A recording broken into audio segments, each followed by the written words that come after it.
What's up, everybody? Welcome back to the Mean Machine UFC channel. Cannot thank you enough last week, but we're back this week with a banger breakdown. You already know we're going to keep rolling these out, guys. Last week in our videos, Steve went 4 for 5, and I went 2 for 5. I'm going to just go ahead and say it now, though. Chiesa did get the opponent change, so technically I went 3 for 6. And Steve went 5 for 6. So yeah, what's up, guys? Welcome back to my channel. If you're new and you're tuning in, we're here to give you guys some predictions. We're not a foolproof system, but we know that Max knows ball, and obviously I am one of the UFC fighters. I'm actually one of the top featherweights in the world, and I'm fighting on the UFC Whitehouse Freedom 250 card against Diego Lopez. So I know a little bit about the MMA world, and we have another banger card. Actually, let's say we have a lot of up and comers on this card, so this is going to be a much more of a challenge than Seattle this past weekend, which we did great. Honestly, guys, thank you guys for tuning in. I felt the love.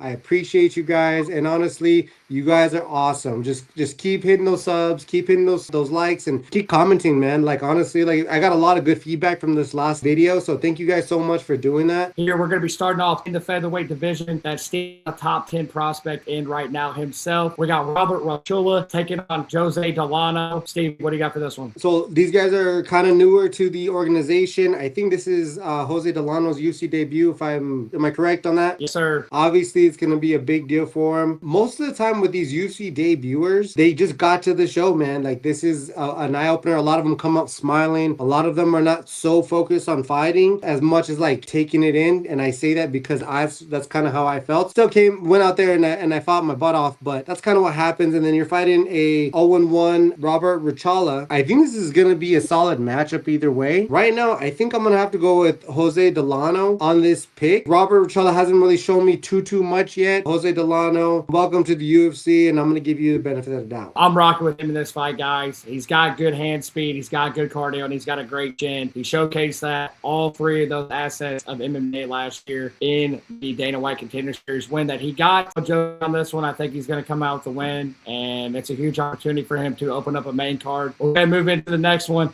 This is a one right here, Steve, that a lot of people are excited for. I know you've got a friend of yours in this matchup as well, but he's going to be taking on Tommy McMillen. A lot of people know McMillen because he's training at Red Hawk Academy, best friends with Sean O'Malley. A lot of hype behind him, but Manolo Zecchini is a good friend of yours. So we got to break down both of these dudes. Obviously, everybody's riding this McMillen coattail. He is undefeated. They're calling him Sean O'Malley's like protege. So he has a lot of hype, solid wrestler. He had a scrap in Dana White Contender Series, which is how he's in the UFC now. Yeah, he showed out, man. My buddy Manolo Zecchini, he just came off of like a 2-year delay, kind of had like injury to his shoulder. He got that fixed up. He's looked great in the gym, and I just can't wait for this guy. This is one of my good buddies. He's from Italy. I'll tell you what, this dude has heart. Honestly, I know what it's like to be the underdog. This is an underdog story for Manolo Zecchini. So yeah, I'm going with my boy Zecchini. He's been showing up. He's been killing it in the gym. His grappling looks great. His striking looks great. I promise you, he's going to put up a hell of a fight. So I just can't wait to see him go out there. And I'm going with Manolo Zecchini. Ain't no way that I'm ever going to go against one of my brothers. So you know what? This is my guy, and I got him picked. Yeah, I absolutely respect that right there. You guys aren't going to see me come on here pick against one of my boys either. So shout out to Steve on that. I am going to be going against Steve in this one, though. I'm going to be riding with Tommy McMillen. We're going to try to see him get in that double-digit win column. He's 9-0 right now. But can Manolo keep him off the ground? I think if Tommy can get his take, he's got great submissions. He's always looking to do something on the ground with that if he can get guys down. If Zecchini can maybe defend the takedowns and not let Tommy get his back or put him in a bad position on the ground, then maybe we could go to a decision. But I am going to lean Tommy on this one. Rafael Estebam is actually, according to Tapology, the number 27 flyweight in the world. And he's taking on Ethan Ewing. A lot of you guys know Ethan Ewing because he stepped up on 72-hour notice, took out Malcolm Wellmaker, who was probably the hottest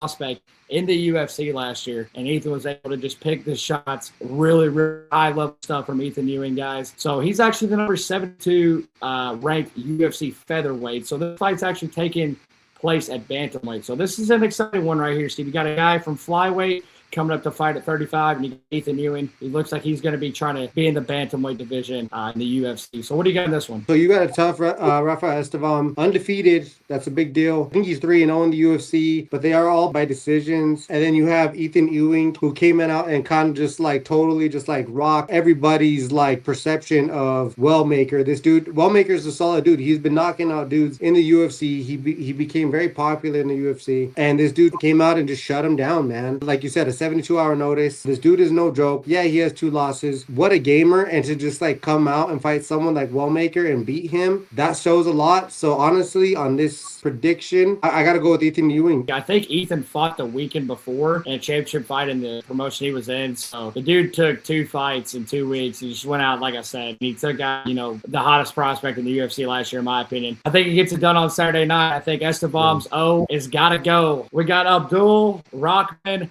Yakhyaev. I'm gonna call him Big Yak for this video because that's a hell of a lot easier to say than what I just said before that. He's taking on Brinson Ribeiro. Abdul Rahman Yakhyaev is on a 4-fight win streak. Finishes all coming in the first round. The last 2 in less than 30 seconds, I believe. What do you think is going to happen in this fight with Big Yak and Brinson Ribeiro? Brinson Ribeiro has been not doing the best. I want to say that he's like on a losing streak. I want to say he's like 2-fight losing streak. He needs a win.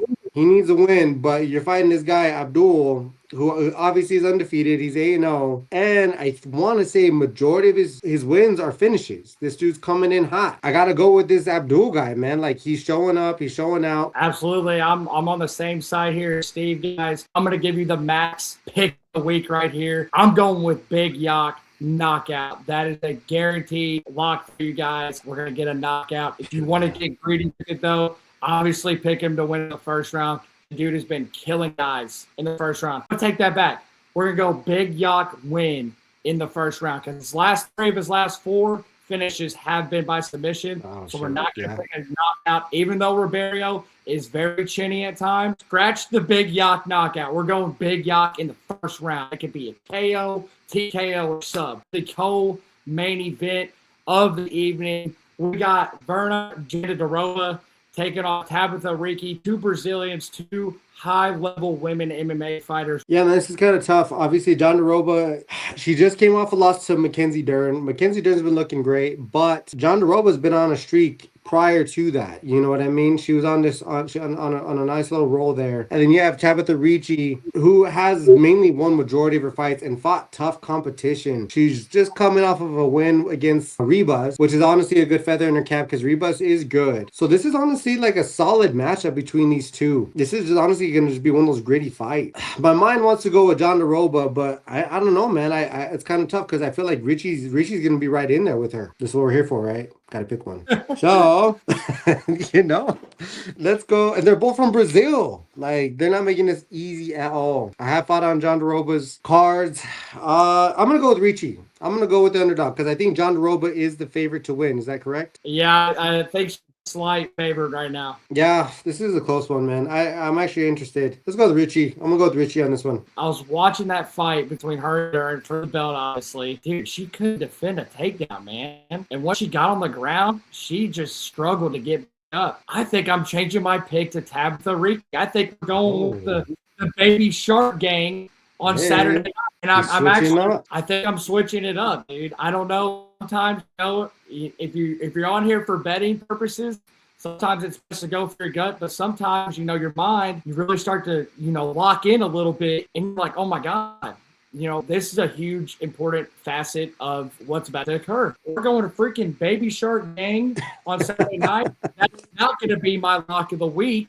I'm not that confident in it, but me and Steve are obviously on the fence about that one, guys. So make sure you guys are watching this fight. If me and Steve are on the fence about a fight, probably going to be a good one. We'll move on to the main event of the evening. I am going to have another lock for you of the week, but Steve is going to break down the main event for us here. We got 2 lightweight contenders here. Moicano, a top 10 guy right now. He's on a 2-fight losing skid. Everybody knows He had to step in after Arman hurt his back or whatever the heck happened. He fought Islam, obviously lost that one. And then, surprisingly, last year, lost Beneil Dariush on International Fight Week on the Topuria and Oliveira card. Chris Duncan is coming off of a win over Terrence McKinney. God, I can't believe I just let that come out of my mouth. Well, we got Chris Duncan. He's stepping up big in competition. His first, really, really solid challenge. So I'm actually curious to see how he's going to be when he steps in the cage with Money Renato Moicano. I like saying his name, but yeah, Money Moicano. Money Moicano. Yeah. Moicano, he's solid, bro. He is. But he's on a 2-fight skid. He needs a win. He needs it, dude. He hasn't looked that great. I will say he fought Makhachev, which, understandable. And then he fought Dariush, who Dariush ain't looking that good either. And he lost to him. Moicano needs to show up. And we got Chris Duncan weathered the storm against Terrence McKinney, because McKinney came in hot. Tough as nails. And he's 6-1 in the UFC, guys. He's 6-1, winning a lot off of subs. And Moicano really specializes in the grappling realm. So this is going to be an interesting fight. With the fact that I feel like Moicano has to like play catch up with this guy. Chris Duncan, for me, has to almost be the lock. Like I said, he's 6-1, but he is stepping up in competition, fighting Money Moicano. A good like bounce back for Moicano. So I'm actually interested to see if he's gonna do that. But right now, it hasn't looked that great for Moicano. So I gotta go with the hot hand right now, and I gotta pick Chris Duncan on this one. Yeah, I love that breakdown right there from you, Steve. I think you really, kind of set my head on this one. I might have a hot take here though, and this is what we're here for. I don't want to just be boring and we don't want to just read off picks and stuff. We want to actually have a conversation with you guys. Call me crazy and let me know in the comment section. I want Steve to touch on this statement here in a second too. If Terrence McKinney was fighting Moicano the night whenever Chris Duncan was in there with him, I think Terrence chins him, and that fight's over in the first 30 seconds. But Chris Duncan is a very tough guy, very durable, at one of the best gyms in the country, an American top team. So you already know he's getting looks every single day with the absolute dog pound they have down there. Got to give respect to those guys. I think Chris Duncan, he has the grappling to stop Moicano, and if this thing is on the feet, Duncan has more power to hurt Moicano. Losing to Beneil Dariush last year, I try not to be, heavy on recency bias. I know I'm talking about Duncan versus McKinney, talking about Moicano versus Dariush, but in my head right now, Moicano lost to Dariush. You guys have seen, like Steve said, what's been happening to Beneil, and looks like he's on his way out to top 15 rankings. Chris Duncan is kind of on his way. Like I said, might be a crazy take for me, might be hella biased because I'm friends with Terrence, but I think if you put Moicano in the cage that night with Terrence, I think Moicano is looking up at the ceiling of the arena at T-Mobile 30 seconds after the fight starts. I'm going to go with Chris Duncan in this one. Yeah, I was like, both of them are very, very tough fighters. You know what I mean? Moicano, he's honestly came back. Like when he fought, Turner, bro. He probably should have got finished, and he comes back and beats Jalen Turner, right? Jalen kind of stepped off the gas pedal, shouldn't have done that, and probably should have ended it.